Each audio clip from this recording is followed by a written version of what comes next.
सुहावना मौसम चल रहा था। शेर सिंह बड़े आराम से धूप ले रहा था। तभी अचानक कालू भेड़िया भागते हुए आया। महाराज शेर सिंह, गजब हो गया। राशन वाली गुफा से राशन की चोरियां हो रही है और आप यहाँ आराम फरमा रहे हैं। क्या राशन गुफा से चोरी हुई है? वहाँ हमने पहरेदार रखा था, वो कहाँ गया? आप वहाँ चलिए, आपको सब समझ आ जाएगा। शेर और भेड़िया गुफा के पास पहुँचे। गधे, यह सब कैसे हुआ? मैंने तुम पर भरोसा करके तुम्हें इस गुफा का पहरी बनाया था, तो बताओ तुम्हारे रहते यह सब कैसे हुआ? शेर सिंह, मुझे कुछ मालूम नहीं। मैं तो पूरी जिम्मेदारी के साथ गुफा में पहरा दे रहा था, पर ना जाने कब नींद लग गई, मालूम नहीं चला। मेरी ही गलती थी जो तुम्हें इस गुफा का पहरी बना दिया। खैर, यह बताओ क्या क्या चोरी हुआ है? शेर सिंह, गुफा से 3 बोरी चावल, 1 बोरी दाल और मांस की भी चोरी हुई है। सारे जंगल में ऐलान कर दो, सभी अपने घर की चौकी सी करें। जंगल में चोर आ गया है जो सबके राशन चुरा लेता है। शेर सिंह के कहने से जंगल में ऐलान हुआ। रात काफी हो चुकी थी। सभी जानवर अपने अपने घर के बाहर पहरा दे रहे थे और उधर गधा भी गुफा के बाहर आग जलाकर निगरानी कर रहा था। आखिर मुझे नींद कैसे आ गई? इतने सालों से मैं यहाँ पहरा दे रहा हूँ, मगर मुझे आज तक नींद नहीं आई। मगर कल ऐसा क्या हुआ कि खैर आज अच्छे से पहरा देता हूँ, वरना शेर सिंह फिर गुस्सा हो जाएंगे। चांदनी रात थी, ठंडी हवा चल रही थी। गुफा के पास गधा फिर सो गया था। धीरे धीरे सूरज निकला और शेर सिंह गुफा के पास पहुंचा और गधे को सोता देख बहुत गुस्सा हो गया। गधे, ये तुम क्या कर रहे हो? अभी तक तुम कैसे सो रहे हो? शेर सिंह, मुझे माफ कीजिए, ना जाने कैसे मेरी आंख लग गई। मैं तो आज आग जलाकर सोया था ताकि मुझे नींद ना आए, फिर भी कैसे मैं सो गया मालूम नहीं चला। गुफा के अंदर चलो, मुझे देखना है कहीं तुम्हारी लापरवाही के कारण कहीं कुछ चोरी तो नहीं हुआ। शेर सिंह जैसे ही अंदर गया उसके होश उड़ गए। गुफा से फिर से 3 बोरी चावल, दाल और सूखे बीज गायब थे।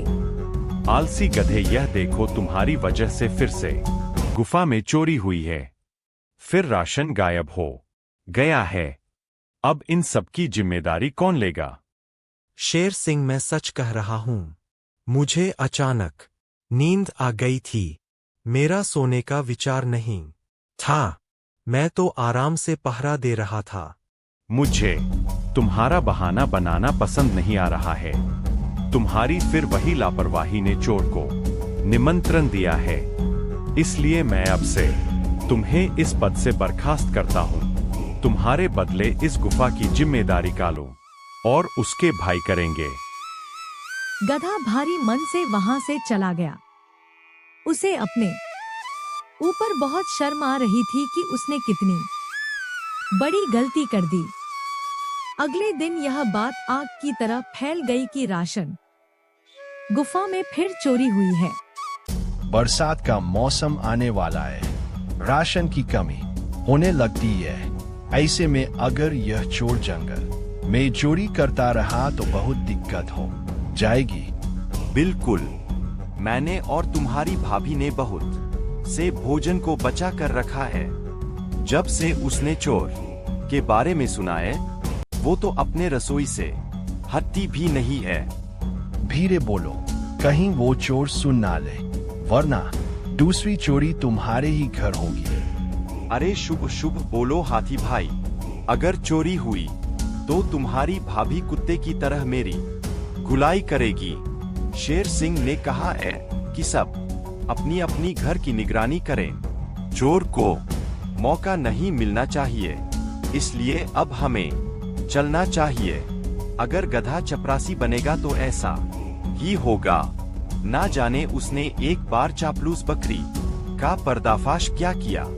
शेर सिंह ने उसे गुफा की रक्षा का कार्यभार दे दिया। गधा सारी बातें छिपकर सुन रहा था।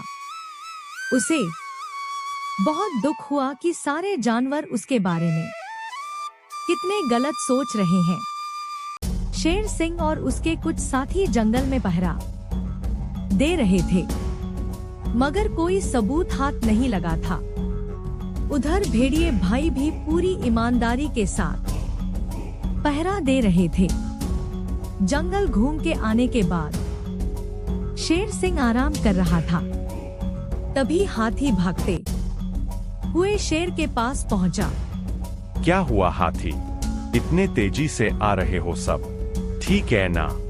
नहीं शेर सिंह, मेरे घर में कल रात चोरी हुई है।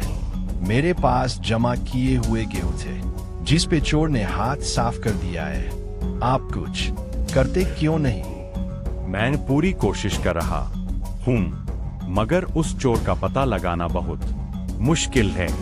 उसने सारी चोरी बिना किसी सबूत छोड़े किया है। ऐसे में उसे ढूंढना आसान नहीं है। तभी गधा भी वहां पहुंचा। शेर सिंह, मैं उस चोर को ढूंढ निकालूंगा, बस एक बार मुझे मौका दें। मैं वादा करता हूँ आपको शिकायत का एक मौका नहीं दूंगा। नहीं, तुमने मेरा विश्वास तोड़ा है। 2 बार तुम्हारी वजह से राशन गुफा से चावल दाल की चोरी हुई है। मैं अब भी चाहता कि हमारी और बेइज्जती हो। तभी बैल भी वहां पहुंचा। शेर सिंह, मेरे घर में चोरी हुई है। मेरे किचन से सारा राशन गायब है। आप जल्द कोई कदम उठाएं, नहीं तो चोर तबाही मचा देगा। शेर सिंह, मुझ पर आखिरी बार विश्वास कीजिए। यह चोरी मेरी इज्जत पर भारी पड़ रही है। इसकी वजह से जानवर मुझे आलसी कह रहे हैं। मैं इस चोर को जल्द ही आपके सामने ला दूंगा। ठीक है, मेरे पास कोई और मौका नहीं है। गधे, मैं तुम पर एक बार फिर विश्वास करके तुम्हें उस चोर को पकड़ने के लिए आदेश देता हूँ। अपनी तैयारी करो। शुक्रिया शेर सिंह, मैं उसे अब पकड़ कर ही रहूंगा। गधा पहले हाथी के घर के पास गया और फिर बैल के घर के पास गया। आसपास उसे कुछ दिखाई नहीं दे रहा था।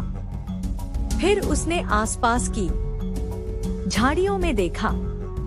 उसे कुछ छिलके नजर आए। चलो, कुछ तो मिला, लेकिन यह है क्या?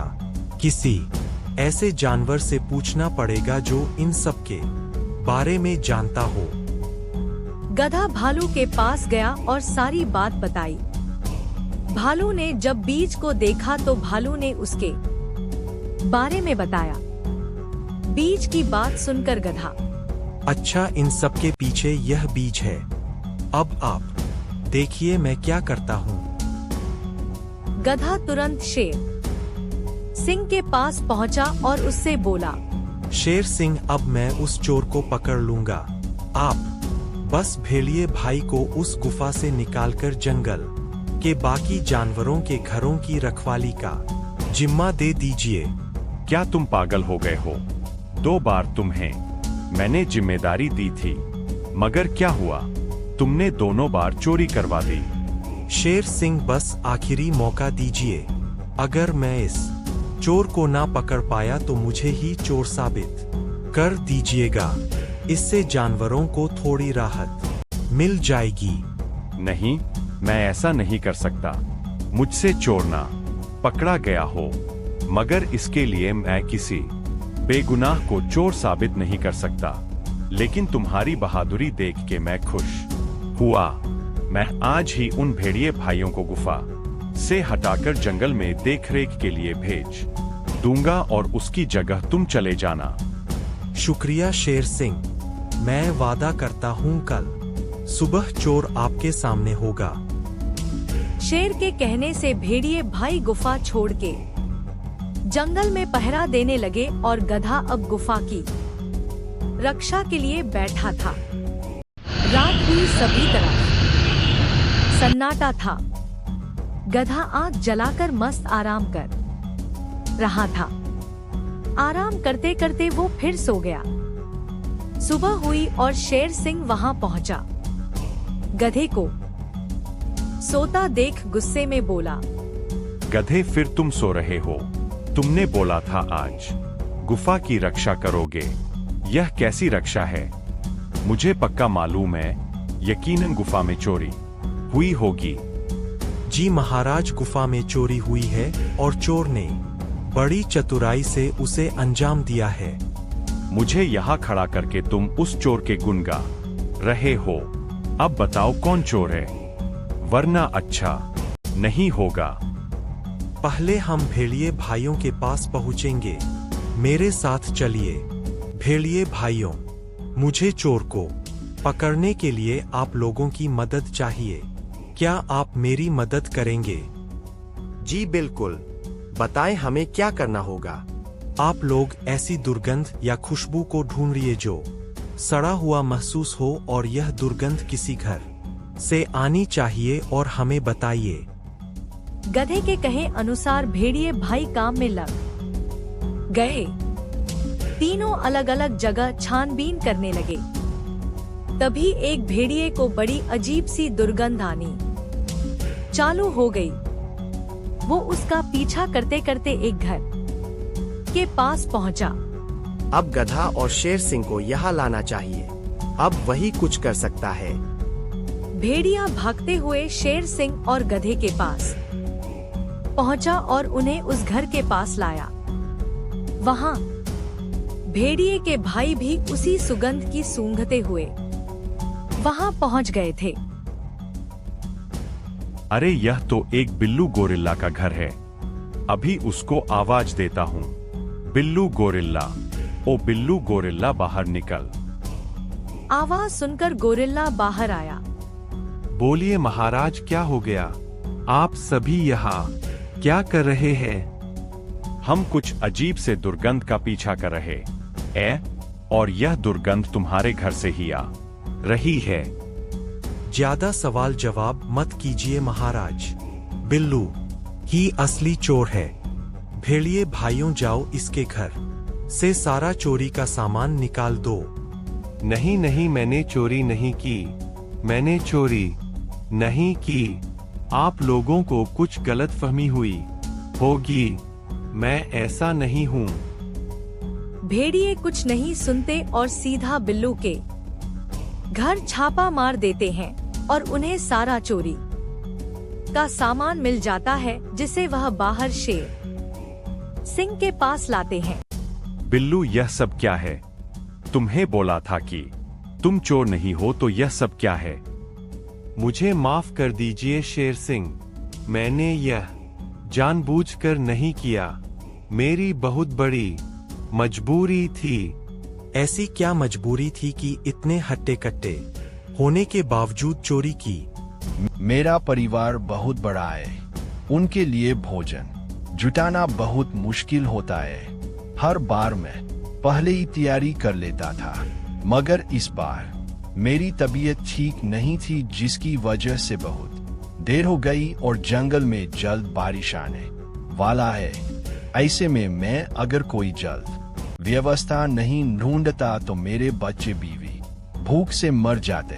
अच्छा, इसलिए तुमने चोरी का सहारा लिया। तुम्हारा दुख मैं समझता हूँ, मगर तुमने जंगल कानून का उल्लंघन किया है, इसलिए इसकी सजा तुम्हें मिलेगी। रुकिए शेर सिंह, इसे माफ कर दीजिए, क्योंकि कहीं ना कहीं गलती हमारी भी है। हमारे जंगल के जानवर मुसीबत में है और हमसे मदद नहीं मांग रहे हैं। इसका मतलब है कि उन्हें हम पर ज्यादा भरोसा नहीं है, और जब भरोसा नहीं है तो उन्हें अपना पेट भरने के लिए कुछ ना कुछ करना ही होगा। देखो बिल्लू, चोरी करना गलत काम है। इस बार मैं तुम्हें माफ कर रहा हूँ, अगली बार नहीं करूँगा। रही बात तुम्हारे खाने पीने की, राशन गुफा से तुम्हारे घर के लिए पर्याप्त भोजन भिजवा दिया जाएगा। शुक्रिया शेर सिंह, आपके जैसा राजा सबको दे। तुम्हारा भी शुक्रिया। गधे, तुम ना होते तो मेरा परिवार भूखा मर जाता। मैं वादा करता हूं कि मैं अब कभी चोरी नहीं करूंगा।